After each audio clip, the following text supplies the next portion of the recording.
To study this kind of character, we travel to a land where an aristocrat might dye his pigeons to add a tad of color to the place, to a country willing to tolerate human differences, to an international laboratory of eccentricity, to England. Good morning, Captain Sutton. It's Meredith Vieira from CBS News. Can you squeeze through the gate, not letting the dogs out? Is that all right? I'll try. Or do you want me to appear at the gate? I am in a dressing gown, and normally I wouldn't appear at the gate before the public, you see. I shall appear before you, but I'd rather not appear before the general public in a dressing gown unless you particularly want me to for filming. Well, no, I want you to do whatever makes you feel most comfortable, Right. Captain. Well, then wriggle in, trying not to let the dogs Hi. out. Tausig and lady. Normally when I come in, they greet me effusively with tremendous barking. And when I leave the premises, they go absolutely berserk. They go rushing round the garden like lunatics, biting at my legs, trying to stop me leaving. They're evidently so fond of me that they're possessive, you see. But last night, they didn't come and greet me at all, and I was mystified. I looked left and right, only to find that they were busy procreating, and they'd got linked, you know the way dogs do. So no doubt we shall have little puppies in the necessary span of time. His name is Captain Maurice Seddon, and he's been described as an eccentric extraordinaire. The 60-year-old bachelor lives alone, surrounded by a lifetime of accumulated clutter. An inventor by trade, his greatest achievement to date is an entire wardrobe of electrically heated clothing. There you see the heated clothing that is used in the daytime, which is normally not visible because it's worn under outer clothing. Now, this heated clothing is used by paraplegics, sclerotics, arthritics, rheumatics, wheelchair cases, polio sufferers, accident victims, the maimed, the infirm, the poor, the aged, people who live alone, creative artists, landscape painters. Oh, I'm getting a little cold. I must close this again. And when I'm in here on my own and not with guests, and when I don't need to heat the house for others, I plug the dressing gown into the umbilical cord, which comes from the windmill which you've seen out in the garden. It's so adjusted that it progressively gets slowly warmer and warmer and warmer until the point is reached where it is uncomfortably warm. And before that point is reached, of course, you unplug. Seddon was once as rich as he is now poor. When he was a boy, his father abandoned the family, leaving them with a huge house, but without the money to heat it. So a thought came to 10-year-old Maurice. If you can't heat the house, why not heat your body? Does it hurt your feelings that people consider you odd or eccentric? It's rather like water off a duck's back. One is so used to people saying, oh, what an unusual person. How eccentric, how strange, how remarkable. Look, he has heated clothing. But you know, there are many things that in the world are considered bizarre at one moment, and a few years later are completely swallowed and accepted by society and become part and parcel of our daily living. That's the hope of all eccentrics, that we will catch up with their ideas and inventions. Cecil Lewis is still waiting. Each morning he climbs the stairs to a second-floor bedroom that he sacrificed to his life's great obsession, electricity. Lewis describes himself as an electrical horticulturist. He believes that electricity, carefully administered to plants, makes them grow faster. We found him diligently wiring a bonsai tree.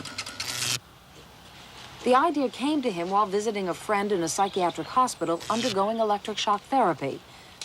Cecil went home and tried it on the garden. How is the horticultural world? They're not interested. Not a bit interested.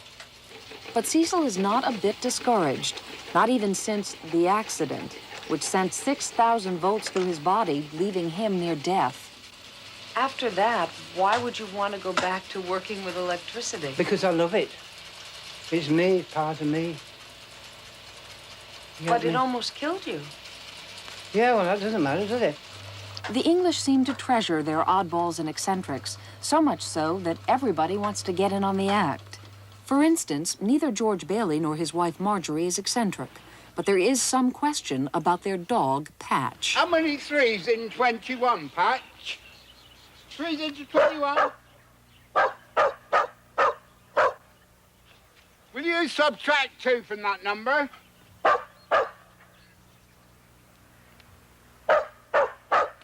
Would you say, George, that she's Telepathic? I don't know. There's no signs or signals given, so she must read people's minds.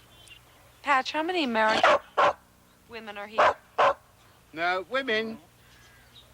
How many American women are here? Give me the answer. Pardon? She's not getting it right, George. Listen, the number of letters in Constant... Stop it a minute. The number of letters in Constantinople. Then there's Graham Smith of Liverpool, a self-made eccentric who was once just an ordinary painter. I was just doing portraits week in and week out and getting nowhere. But one day I decided I must do something quite different. So I suddenly thought, well, I'll get a big canvas and just paint an egg in the middle of it. And I did this, and everyone came to look at it, and that got me on the way to fame, and I've been painting them ever since now. But why is fame so important to you? Well, I want to be remembered when I'm dead. That's the main thing. I'd like to be remembered when I'm dead. Why, Graham? Why is that important?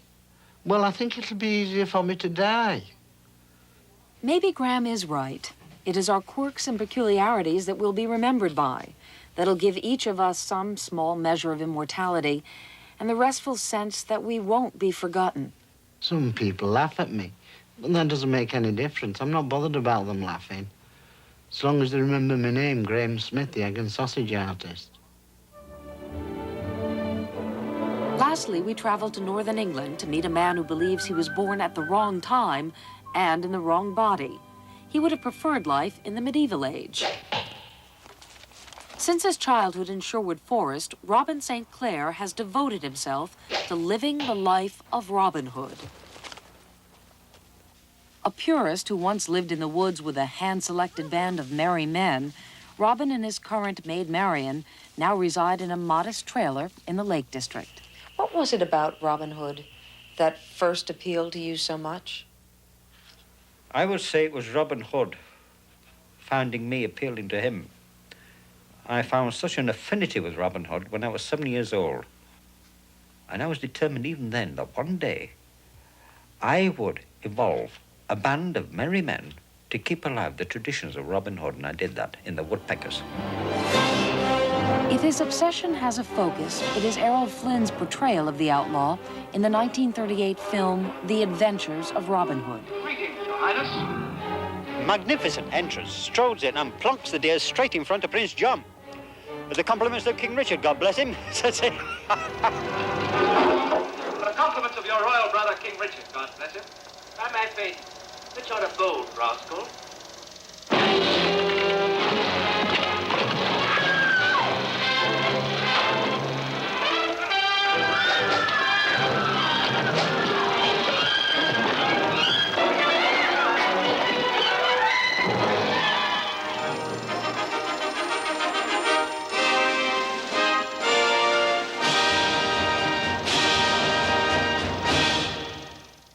What would you have done with your life if there'd never been a Robin Hood?